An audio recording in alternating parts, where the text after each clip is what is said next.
Hey guys, welcome to the review show. My name's Austin. Kung Fu Panda 4 stars Jack Black and Aquafina almost trained a new warrior when he's chosen to become the spiritual leader of the Valley of Peace. However, when a powerful shape-shifting sorcerer sets her eyes on his staff of wisdom. I'm a big fan of the first Kung Fu Panda film. I really do like that film a lot, and it holds up really well. That film sticks with me like ever since I've seen that film for the first time in 2008.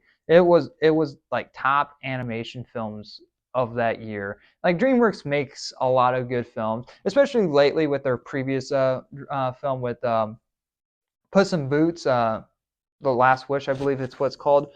Um, like that film had a lot of emotion. The animation was really cool. It was very unique, and like it's CGI animation, of course, but it just something about the animation felt fresh. It felt new. It felt different, and so and just the whole writing around Puss in Boots, which is a film I didn't really think I was gonna really like.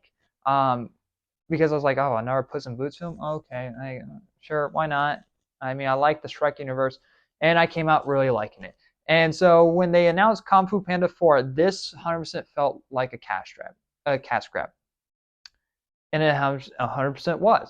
Like just from like everything from the marketing, they tried their hardest from not spending that much money on this movie. Like if I looked up the budget on this film, I guarantee it's barely not even over $150 million. Maybe exactly $150 million. Oh, well, maybe I'm actually I was completely fucking off. It's actually $85 million, which I mean you don't need to spend that much money on any like animation film. But let's go look at the previous. What was the first movie's budget? The first Kung Fu Panda movie budget was 130 million. The second one 150. And the third one 145. And apparently, Secrets of the Furious 5 is 10 million. I don't even know what that film was. That's all about. That sounds like a streaming service type of movie. And you can tell from who they cast in the film and who they didn't want in the film, because the Furious 5 weren't in this movie. I mean, they say they are for a bit, but not towards the end for the credits, and they don't even have any line. They don't say anything, because if they said something, they would have to pay the actors, and the actors are fucking expensive. So, who do we get? We get Aquafina. I don't hate Aquafina. I liked her in Shang-Chi for what it was, like what her character was in that film. But ever since that, and maybe she's been in other things before that, but that was kind of the film that I've really started noticing her from. Everything else she's been in, I've hated, and not just for the sake of hating it. I've always wanted, I want to like Aquafina. I think she can be funny, but it's like when I hear her voice playing as this fox, all I hear is Aquafina. I don't hear the character of what the character she's playing. Not, I mean, like Jack Black's not that great of a voice actor himself either, but at least he, did something with his charisma and like play. And in that first Panda film, he, it's like okay, I bought like him being this panda. Even here, Jack Black was being Jack Black. It seems like everyone was phoning it in, like especially with all the jokes. None of the jokes really landed. There was a couple that I thought was funny, but overall the film lacked that effort of what the first one had, or actually the first two. The first two were really good. That that secret sauce. Like the first two were basically lightning in a bottle. Was like a panda learn like knowing kung fu. How fun does that sound? And now it's like, oh, we got to make up some drama. So Poe, you're not gonna be the Dragon Warrior anymore, even though the Dragon Warrior is like the chosen one, and it was and it's a prophecy. But I guess it can be passed through on onto the next one. It's like who's the Dragon Warrior before? Why did we have all these other competitions? Why did we even have a competition in the first film of trying to figure out who would be the Dragon Warrior if it can just be passed on? So who was the previous Dragon Warrior? They made up stuff in this film so they can have another film. And like the staff, this whole entire movie was about this freaking staff of wisdom or whatever that can open the spirit world and do some other magical things. It's completely fucking made up. Like there's a line in the film saying like, "Oh, Oogway gave you that staff, so you better honor that." I'm like, when did Oogway give him that staff? Did he give that staff to him in like the TV show or this movie that I just like this streaming straight to DVD movie I just found out about? Like was that from one of those? So if you didn't see the TV show or watch that movie, you're not going to understand where the staff came from. So I thought it was like from the first one, and I don't remember it. But no, it's not. It's not. It's not. So how did he know that Uguay wanted him to have this? They make up this staff, and so they can open this. So then the villain of the film, who is the most generic ass villain, most actually boring villain, even though they make the villain sound cool, it's the most boring villain because the one so this villain is like a what I don't can shapeshift.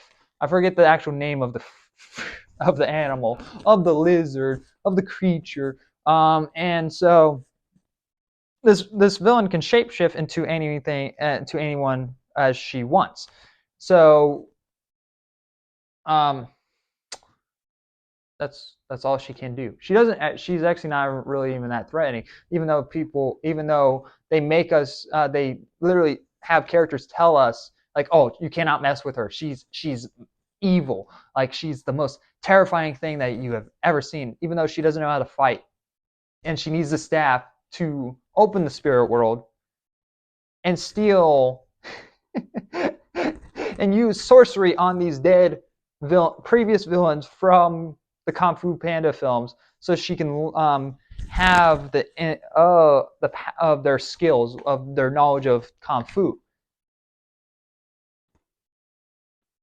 This is stupid. So and next you can see this twist coming from a mile away, so she can get this staff. It's like why can't she? Why see? I don't know why you wrote it in a way where like Poe had to have the staff, so you can have this journey twist that made like that you saw coming from a mile away. When you could just wrote it where she had the staff, and throughout this whole entire time, while Poe is on this journey to find her, she's been getting these spirits, getting the knowledge of Kung Fu, because I guess you can't teach a lizard to Kung Fu, even though we've seen a lizard do Kung Fu in the previous films.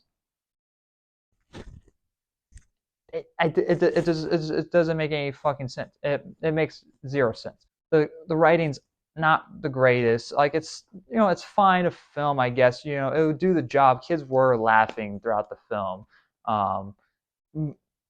but I think kids won't even remember this film. Like if you show them the first Kung Fu Panda film, they will remember that for years.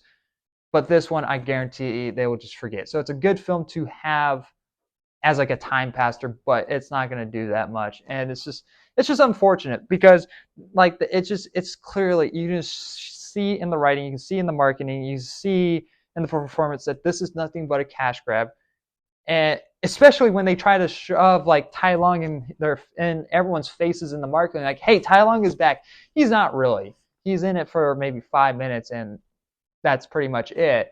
And it's like, why not just have Tai Lung come back? Why not? Because like the person because the reason why she can shapeshift is so they can have the iconic villains come back. It's like, hey, these are the iconic villains, come back. It's like, just bring back the iconic villains. Clearly you can see like they can be pulled from the fucking spirit world.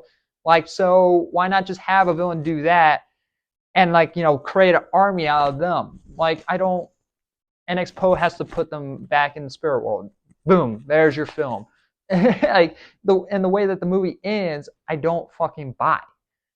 With like I don't buy the ending in this movie. Like, it makes no sense. It's too neat. It's too like, there we go, a nice bow. Go see Ordinary Angels. That's a great family film. A lot of that's a perfect movie to see with the family.